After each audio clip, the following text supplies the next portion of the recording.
Salut à tous, on se retrouve pour une vidéo pour vous parler d'un utilitaire qui s'appelle OCCT pour Overclock Checking Tool, qui est un utilitaire qui permet de stresser votre ordinateur pour voir comment il réagit dans des conditions extrêmes pour vous aider à identifier éventuellement si vous avez un composant qui pose problème et qui peut générer des écrans bleus BSOD sur Windows 10 quand vous jouez notamment ou des redémarrages intempestifs de votre ordinateur. Donc comme d'habitude, j'ai fait un tuto sur le site et ça sera une vidéo illustrative de cet utilitaire qui est vraiment très sympa et complet et qui est assez populaire pour les utilisateurs avancés. Avant de commencer, un avertissement qu'on retrouve aussi sur le site qui est en rouge, qui concerne les tests de résistance, les stress tests qui peuvent s'avérer dangereux parce que vous mettez votre ordinateur dans une position extrême et la température de l'ordinateur va augmenter de manière importante et peut atteindre les 100 degrés. Ce sont des choses que l'ordinateur n'aime pas. Les composants électroniques n'aiment pas la chaleur et il faut donc éviter de le faire trop longtemps. Et si vous avez des problèmes de refroidissement, ça peut mettre à genoux votre ordinateur et dans certains cas, ça peut faire complètement griller certains composants et vous pouvez planter votre ordinateur de manière définitive. Donc il va falloir faire très attention à ce que vous faites et si vous avez un doute, eh ben, ne faites rien, ça va éviter les problèmes. Alors, sur mon ordinateur, j'ai déjà installé OCCT.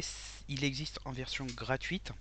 Il y a quelques limitations. Il y en a deux grosso modo. La première, c'est que entre chaque test, vous pouvez avoir un décompte qui vous demande d'acheter la version complète. Et vous n'avez pas de rapport, c'est-à-dire que vous ne pouvez pas enregistrer le résultat des tests.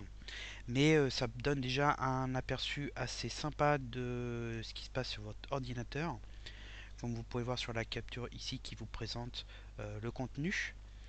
Et l'interface, elle est là. Elle se décompose en trois parties. La première partie, ici, vous avez l'utilisation des composants, c'est-à-dire l'utilisation CPU, processeur de votre ordinateur. On voit ici qu'il tourne autour de 15%, 20%. On a l'utilisation de la carte graphique qui est très sollicitée dans les jeux pour le rendu de l'affichage. Ici, on voit qu'elle tourne autour de 30%. Et puis vous avez l'utilisation de mémoire qui est autour de 16 Go ici. Et donc vous avez un graphique qui vous permet de voir dans le temps l'évolution. Donc durant les tests, ça va augmenter puisqu'on va pousser l'ordinateur dans ses retranchements. Et ici, vous avez le détail sur certains composants de votre ordinateur. Et c'est là où l'utilitaire est vraiment très sympa aussi, en dehors des tests, parce que il vous permet de suivre un petit peu ce qui se passe et essayer de déceler si un composant ou une partie de votre ordinateur a un comportement anormal qui peut générer des plantages. Alors vous avez le système ici, donc on retrouve un récapitulatif des informations matérielles de l'ordinateur avec le type de processeur, donc ici c'est un i7. La carte mère c'est une Asus. Les informations mémoire, donc c'est du DDR3 avec 32 Go. Et on a aussi de la carte graphique avec la quantité de mémoire, on voit qu'ici elle a 2 Go et puis vous avez les fréquences. Ensuite, on a les températures et là, pareil, il va grapher les températures, donc ça permet de voir dans le temps l'évolution des températures. Vous avez le détail de la carte mère avec la température du processeur et vous le retrouvez ici pour chaque cœur et la température totale. Donc vous avez les max, minimum et la valeur actuelle. Le disque dur, donc là il y a un SSD et puis un disque dur DD. Et puis pareil, vous avez la température GPU qui est le processeur de la carte graphique qui est sollicité quand vous demandez de l'affichage, souvent sur les jeux et aussi dans les vidéos, mais un moindre. Ensuite, vous avez les tensions pour chaque composant. On retrouve donc la carte mère, le processeur, toujours avec le minimum, maximum et la valeur actuelle, et la carte graphique. Les ventilateurs, donc les ventilateurs rapidement, donc c'est ce qui permet de refroidir le composant. Donc quand il est encrassé ou s'il ne tourne plus à sa vitesse nominale, et ben le composant refroidit moins et donc vous avez une baisse de performance et si la température augmente de trop, vous avez des plantages. Il faut savoir que y a des capteurs donc, qui mesurent la température et le ventilateur se calque sur cette température. Quand elle augmente, le ventilateur va se mettre à tourner plus et donc en général on entend du bruit. Et quand vous sollicitez moins l'ordinateur, le ventilateur tourne moins pour faire moins de bruit. Après il y a des histoires de profils, on peut créer des profils pour donner une vitesse maximum, minimum et puis une vitesse on va dire moyenne pour éviter de faire du bruit, notamment si vous laissez tourner votre ordinateur durant la nuit.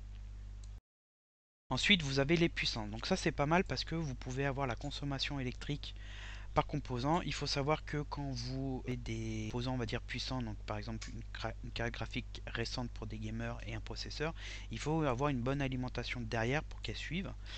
Il faut au minimum avoir une alimentation de 500 watts. Les ordinateurs de bureau, c'est plutôt 400 watts. Et ce qui peut arriver, c'est que par exemple, vous avez une alimentation de 400 watts avec une ancienne carte graphique et puis vous décidez de la changer pour mettre à jour et vous mettez donc une carte graphique plus récente qui va demander normalement plus de électrique et votre alimentation ne suit pas et à ce moment là on peut avoir des démarrages du PC ou des plantages en BSD parce que l'alimentation fait défaut et on a à ce moment là des problèmes de fonctionnement de l'ordinateur. Donc là vous pouvez suivre les pics quand l'ordinateur est sollicité. Je rappelle que pour le processeur il y a un calcage qui se fait aussi par rapport à la demande en calcul du processeur, c'est à dire que quand il n'est pas sollicité, il y a une baisse de la demande électrique qui est faite pour en fait économiser l'énergie. Et quand vous sollicitez l'ordinateur, par exemple quand vous lancez une vidéo et encore plus quand vous lancez un jeu, et vous avez les cœurs qui tournent à fond et là vous avez une demande électrique plus importante qui est délivrée dans le processeur. Et enfin vous avez la fréquence, c'est des explications que je viens de vous donner. Hein. Vous demandez à l'ordinateur, la fréquence augmente et elle diminue et donc la consommation électrique se fait en fonction de ça. On retrouve ici les fréquences, pareil que tout à l'heure avec les températures minimum, maximum et la fréquence actuelle. Vous avez donc pour le processeur et vous avez pour la carte graphique, celle-ci elle bouge moins que le processeur qui lui bouge constamment et se fait en fonction des demandes calcul selon les applications que vous lancez sur l'ordinateur. Donc déjà l'outil est vraiment sympa parce que il vous permet de suivre un petit peu tout ça dans le temps. Bon, je rappelle qu'il y a d'autres programmes qui le font. Hein. Ici, si vous regardez, j'ai aussi les valeurs qui s'affichent dans le cistré en bas à droite à côté de l'horloge. Par exemple, ça c'est les valeurs de température du disque dur avec les minimum, maximum et average c'est les moyennes. Et puis on a la même chose avec CPU, donc le processeur.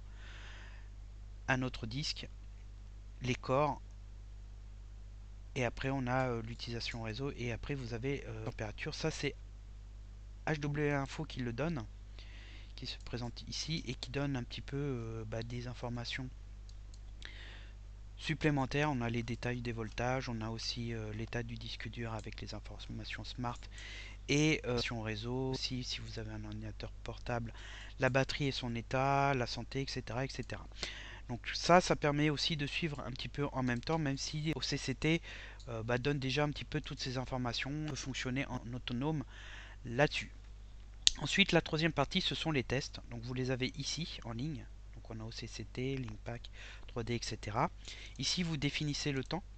Donc là, il va tourner indéfiniment et là, il va tourner pendant 30 minutes. Donc vous choisissez ensuite le type de test. Donc sur la page, je vous ai expliqué les différents tests. Donc ici, c'est un test processeur avec large, medium, small. Donc ça lance en fait des calculs processeurs avec le jeu d'instruction ici. Donc large c'est le plus important, medium c'est moyen et small c'est le plus petit test. Ça c'est un autre test processeur qui va mettre en surcharge la CPU, le processeur. Il est un plus important que celui-ci. Après vous avez des tests d'affichage donc qui permet de solliciter la carte graphique. Ici vous choisissez la résolution et éventuellement une limite FPS, c'est-à-dire le nombre d'images par seconde. Un autre test de la carte graphique au niveau de la mémoire, donc ça vous permet de vérifier si la mémoire de votre carte graphique est corrompue ou comporte des problèmes, c'est-à-dire si elle génère des plantages. Et ensuite vous avez un test d'alimentation qui va combiner un petit peu tout ça. Alors là, celui-là c'est le plus important, donc il faut vraiment le lancer si vous êtes sûr que votre ordinateur va tenir à la charge et ne va pas planter. Comme je vous ai dit, il faut faire très attention parce que vous pouvez endommager des composants. Et enfin, vous avez monitoring qui permet de enregistrer les données, température, tension, ventilateur, etc. pendant que vous lancez une application, par exemple un jeu, une vidéo et autres qui ont tendance à générer des problèmes sur votre ordinateur. pour voir le comportement de votre ordinateur et voir si ça va poser des problèmes. Qui va vous donner à la fin un rapport si vous avez pris la version avec une licence. Donc vous pouvez la prendre pour un mois par exemple. Et il va aussi enregistrer les erreurs, ce qui vous permet de savoir s'il y a des problèmes quand vous lancez des opérations sur l'ordinateur. Donc là je vais lancer OCT, qui permet de lancer un test CPU, donc processeur, et voir les réactions. Je vais le lancer pendant 1 minute. Donc on lance avec le lecteur qui est là.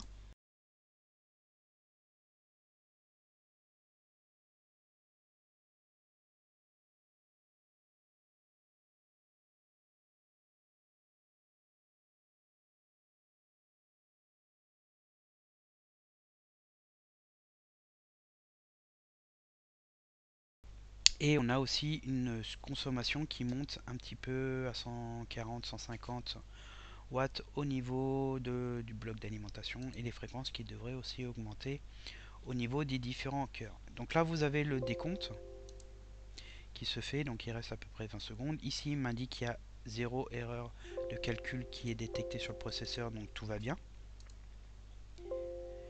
Et on n'a plus qu'à attendre la fin et on pourra enregistrer ici, parce que j'ai la version, j'ai pris une licence d'un mois, pour avoir un récapitulatif un petit peu des graphes, etc. pour savoir s'il y a des composants qui posent problème.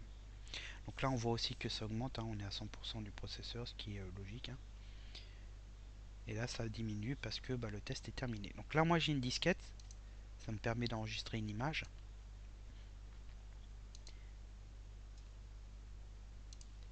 qui ressemble à ceci.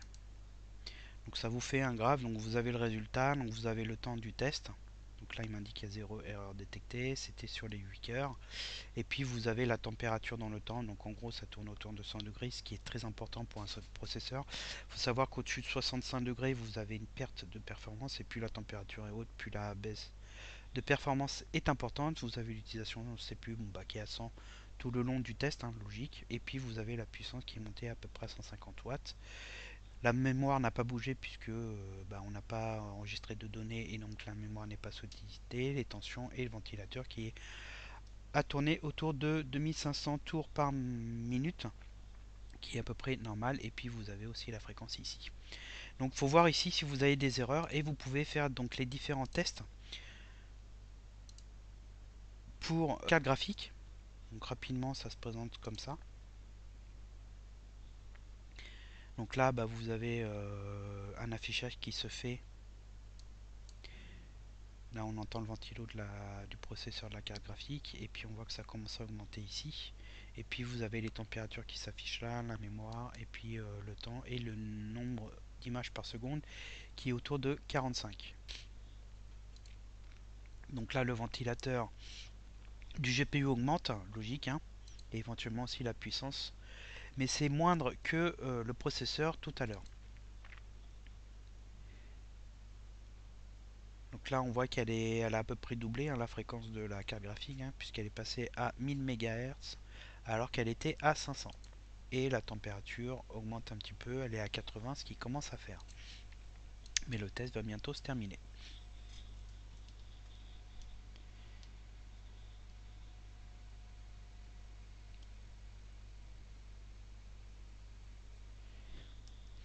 Voilà, donc là c'est terminé, ça diminue, et pareil on peut enregistrer.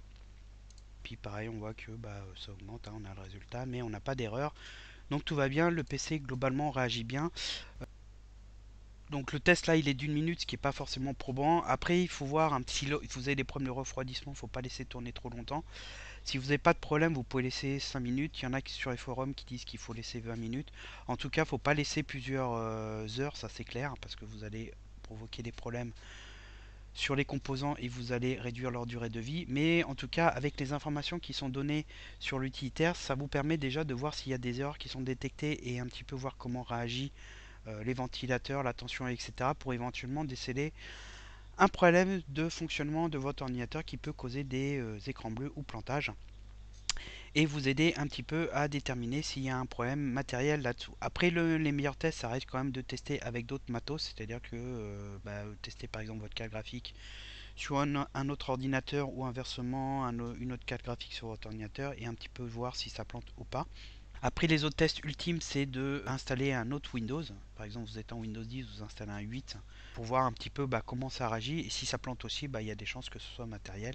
Et là, il faut essayer de déterminer éventuellement avec OCCT d'où ça vient. Sinon, il faut voir avec un magasin d'informatique qui ont plus l'habitude là-dessus pour vous aider à résoudre et trouver d'où vient la panne pour ensuite résoudre cela. En tout cas, déjà avec cet utilitaire, j'espère que ça va aider pas mal de monde. N'hésitez pas à faire un tour sur le site.